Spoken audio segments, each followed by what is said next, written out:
நம்ம தமிழ்நாட்டுல விஜய், அஜித், தனுஷ் இவங்களாம் எப்படி பெரிய ஆளோ அந்த மாதிரிதான் மும்பைல பாலிவுட்ல பாத்தீங்கன்னா சாய்ஃப் அலி கான் அப்படிங்கிறது ரொம்பவே பெரிய ஆளு. இவர் பாத்தீங்கன்னா படத்துல மட்டும் நடிக்கிறது இல்லைங்க, நிறைய படத்துக்கு ப்ரொடியூஸும் பண்ணிட்டு இருக்காரு. இன்னைக்கு பாத்தீங்கன்னா அவர் வீட்டுல அவருக்கு ஒரு கொடூரமான ஒரு சம்பவம் நடந்திருக்கு. அது என்ன அப்படிங்கறத பத்தி ஃபுல் டீடைல் இந்த வீடியோல பார்க்கலாம். அதுக்கு முன்னாடி நம்ம சேனல்ல வர வீடியோஸ் நிறைய பேர் பார்த்து சப்போர்ட் பண்ணிட்டு இருக்கீங்க. அப்படியே இந்த சப்ஸ்கிரைப் பட்டன் பிரஸ் பண்ணிட்டீங்கன்னா எனக்கு இன்னமும் ஒரு சப்போர்ட்டிவ் மோட்டிவா இருக்கும். அப்படியே சப்ஸ்கிரைப் பட்டன் மட்டும் பிரஸ் பண்ணிருக்கேன். வாங்க வீடியோல போலாம். பாலிவுட்ல சாய்ஃப் அலி கான் அப்படின்னு ஒரு பேரை சொன்னோம்னாவே அதுக்கு ஒரு பெரிய கிரேட் ரெஸ்பெக்டும் இருக்கு.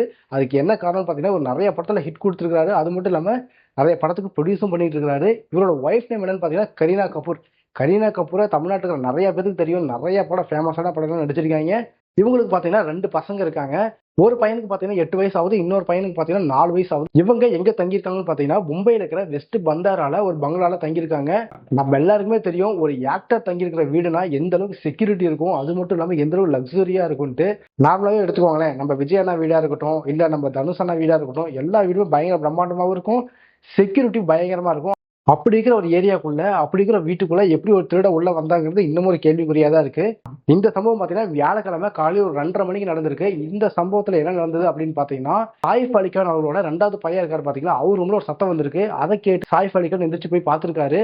அப்போ பாத்தீங்கன்னா ஒரு திருடன் அங்க வந்துட்டு 1 கோடி ரூபாய் காசு கேட்டு மிரட்டிருக்காங்க. அது மட்டும் இல்லாம சாய்ஃப் அலி கான் அவரோட வீட்டுல வேலை செஞ்சுட்டு இருந்த வேலைக்காரங்களே அட்டாக் பண்ணிருக்காங்க. ஸோ அதை தடுக்கிறதுக்காக சாய்ஃப் அலி கான் அந்த திருடன் கூட சண்டை போட்டுருக்காரு. அப்ப பாத்தீங்கன்னா அந்த திருடன் அவன் இருக்கிற கத்தியை வச்சு சாய்ஃப் அலி கான 6 இடத்துல குத்திருக்கான். அதுல 2 குத்து பாத்தீங்கன்னா கரெக்டா அவரோட ஸ்பைன்லயே அடிபட்டு இருக்கு. இதனால பாத்தீங்கன்னா இவரை இப்ப ஐசியூல வச்சு ட்ரீட்மெண்ட் கொடுத்துட்டு இருக்காங்க. கிட்டத்தட்ட 2.5 இன்ச் ஆழத்துக்கு கத்தி இறங்கி இருக்கு. அந்த கத்தியோடய கொண்டு போய் ஹாஸ்பிட்டல் சேர்த்திருக்காங்க. சர்ஜரி பண்ணி தான் அந்த கத்தியா அவர் முதுகுல இருந்து எடுத்திருக்காங்க. இப்ப பாத்தீங்கன்னா அவரோட உயிருக்கு எந்த ஒரு பாதிப்பும் இல்ல, அவர் சுயநினைவோட இருக்காரு அப்படின்னு சொல்லி ஹாஸ்பிட்டல் இருக்கிற டாக்டர்ஸ் வந்து ரிப்போர்ட் கொடுத்திருக்காங்க. அது மட்டும் இல்லாம அங்க இருக்கிற கேமரால திருடனோட ஃபேஸும் வந்து பதிவாயிருக்கு. இப்ப அந்த வீடியோ எடுக்கிறதுக்கு முன்னாடி பாத்தீங்கன்னா போலீஸ் வந்து அந்த திருடனை அரெஸ்ட் பண்ணிட்டு ஒரு நியூஸ் வந்திருக்கு.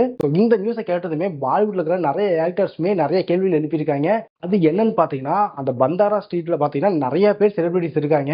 அப்படி இருக்கும் செக்யூரிட்டி நிறையவே இருக்கும். அப்படி இருக்கிற செக்யூரிட்டி ஒரு திருட வந்து எங்களை அட்டாக் பண்றான், எங்களுக்கு என்ன செக்யூரிட்டி தரீங்க அந்த மாதிரி கேட்டிருக்காங்க. அது மட்டும் இல்லாம ஷாருக் கான் அவர்களுக்கு பாத்தீங்கன்னா நிறைய பாத்தீங்கன்னா த்ரெட்டனிங் கால்ஸ் எல்லாம் வந்துகிட்டு இருக்கு. இதை பத்தியுமே நிறைய பேர் கேட்டுக்கிட்டு இருக்காங்க. ஸோ ஒரு பாலிவுட் ஆக்டர் இந்த அளவுக்கு பெரிய ஆளு, இவங்களுக்கே சேஃப்டி இல்லைன்னா ஒரு சாதாரண மக்களுக்கு எப்படி சேஃப்டி இருக்கும் அப்படின்ற மாதிரி நிறைய கேள்விகள் எழுப்பிட்டு இருக்காங்க. நீங்க இந்த விஷயத்தை பார்க்கும்போது உங்களுக்கு என்ன தோணுது? எப்படி அதை திருட உள்ள வந்திருப்பா? இவ்வளவு செக்யூரிட்டி இருக்குது, இது திருடதுக்காக வந்ததா இல்ல வேற ஏதாவது விஷயத்துக்காக வந்ததா அப்படிங்கிறத பத்தி உங்களுக்கு என்ன தோணுங்கிறது கமெண்ட் பாக்ஸ்ல கமெண்ட் பண்ணுங்க. தேங்க்யூ.